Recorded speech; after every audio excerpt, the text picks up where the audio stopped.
Halo semuanya, selamat datang di sesi bedah materi kita.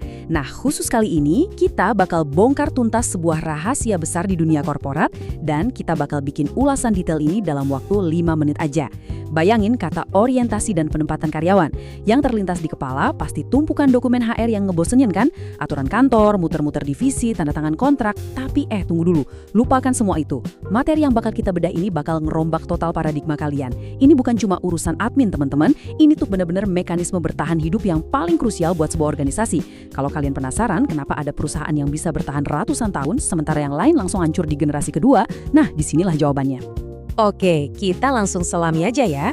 Ada satu situasi horor yang sering banget disebut dilema eksekutif. Pernah nggak sih kalian lihat seorang bos atau leader yang lagi kebingungan nyari penerus atau manajer baru? Dia ngelihat sekeliling kantornya terus tiba-tiba sadar, waduh nggak ada satupun orang dalam yang siap, nol besar. Terus apa akibatnya? Sakit banget sih. Mereka akhirnya terpaksa narik orang luar yang biasanya gajinya jauh lebih mahal, cuma buat mastiin kerjaan beres. Kenapa bisa begini coba? Ya karena sistem penempatan dan kaderisasi internal mereka itu emang udah gagal total. Ini realita yang bikin frustrasi banget emang.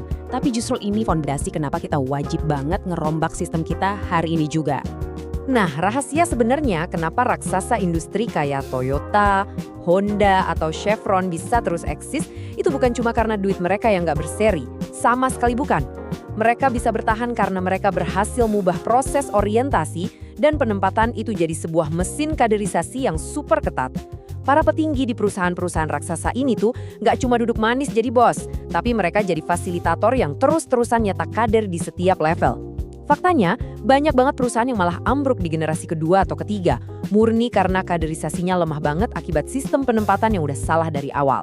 Sekarang, mari kita lihat apa sih dampaknya kalau kita cuek sama urusan ini. Bayangin ada efek domino yang fatal banget. Semuanya itu seringkali berawal dari satu penyakit, subjektivitas pimpinan. Keputusan nempatin orang cuma gara-gara feeling atau tanpa ada data yang jelas. Akibatnya, salah penempatan. Karyawan ditaruh di posisi yang nggak layak alias invisible. Habis itu, ya bisa ditebak, kerjaan jadi nggak efisien, target meleset jauh, dan pada akhirnya perusahaan bakal kalah telak di persaingan jangka panjang. Ini bener-bener bahaya laten. Sekali aja kita ngaco dalam nempatin orang, wah bakal susah banget buat balikin sistemnya jadi stabil lagi. Terus, gimana dong cara kita benerin mesin yang rusak ini? Solusinya sebenarnya dibagi jadi 2 pilar utama buat nyapai kinerja organisasi yang luar biasa. Pilar pertama itu orientasi. Tujuan utamanya simpel tapi krusial, membangun kejelasan. Ini soal gimana karyawan benar-benar paham lingkungan kerja dan budaya perusahaannya. Terus pilar kedua adalah penempatan. Nah, ini soal mengeksekusi optimalisasi. Penempatan itu bukan asal ngisi kursi kosong ya teman-teman, tapi ini evaluasi objektif buat ngasih daya ungkit atau leverage tertinggi buat perusahaan. Dua hal ini tuh benar-benar mesin kembar yang berdiri kokoh di atas fondasi rekrutmen. Nggak bisa dipisahin. Yuk, kita lanjut dan lihat gimana prakteknya di lapangan pakai framework Dassler buat orientasi. Ada 4 tahapan krusial di sini. Langkah pertama, karyawan baru tuh wajib merasa aman dan diterima dulu. Ini fondasi psikologisnya ya. Kalau udah, masuk langkah kedua. Mereka harus paham visi organisasi. Kayak dari mana perusahaan ini berasal dan mau dibawa kemana. Habis itu, di langkah ketiga, baru deh kita masuk ke fakta operasional, yaitu kebijakan dan prosedur kerja. Dan puncaknya di langkah keempat adalah asimilasi budaya. Di titik ini, karyawan udah nyatu banget sama ritme dan nilai-nilai fundamental perusahaan. Nah, ingat ya, kalau kalian ngelewatin satu aja dari tahapan ini, dijamin karyawan baru kalian bakal ngerasa nyasar. Sebagai seorang leader, wajar banget kalau kalian mikir, terus apa return on investment dari proses orientasi yang panjang begini? Perbandingannya tuh gila banget loh. Secara operasional jangka pendek, orientasi ngasih kejelasan kerja harian. Karyawan langsung tahu inti kerjaan mereka, jadi bisa langsung jalan tanpa pakai bingung. Tapi jangan salah, ROI struktural jangka panjangnya itu jauh lebih masif. Kalian itu sebenarnya lagi ngebangun keunggulan sistem manajemen yang punya nilai saing tinggi. Kalian gak cuma ngajarin mereka cara ngetik atau pakai mesin, tapi kalian lagi mengintegrasikan mereka ke dalam sebuah sistem manajemen modern yang super solid. Dan bagian ini dengan sangat cemerlang ngasih lihat gimana pilar penempatan tadi beroperasi. Penempatan itu harus benar-benar jalan kayak mesin yang udah dikalibrasi presisi. Bukan cuma ngandelin firasat atau insting manajer doang. Proses penilaian itu sebenarnya titik temu dari 2 kekuatan besar. Pendekatan kualitatif kayak observasi dan pendekatan kuantitatif yang bisa diukur pakai angka. Dua-duanya digabungin buat ngasilin satu rekomendasi final, apakah kandidat ini visible atau layak, atau malah invisible. Sangat mekanis, terstruktur banget, dan yang paling penting, ini 100% ngilangin yang namanya bias emosional. Nah, buat membedah mesin penilaian tadi lebih dalam, ada yang namanya matriks diagnostik. Spesifik banget nih, pendekatan kualitatifnya apa aja? Ada wawancara langsung, bedah rekam jejak kerja sebelumnya, dan validasi silang. Yang artinya, ya kalian harus mengobrol sama atasan kandidat itu sebelumnya. Tapi tunggu, itu aja nggak cukup. Kalian wajib nyimbangin itu semua sama metrik kuantitatif yang keras. Misalnya ujian tertulis kayak tes potensi akademik atau tes kepemimpinan.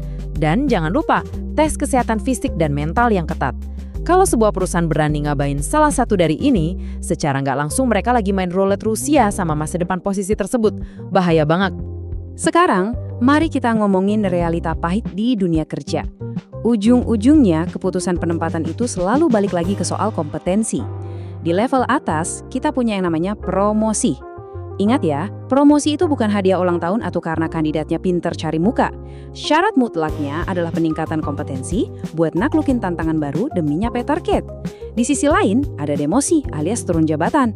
Ini kenyataan pahit kalau seorang karyawan udah mulai ketinggalan zaman dan pengetahuannya nggak lagi cukup buat ngadapin kerjaannya.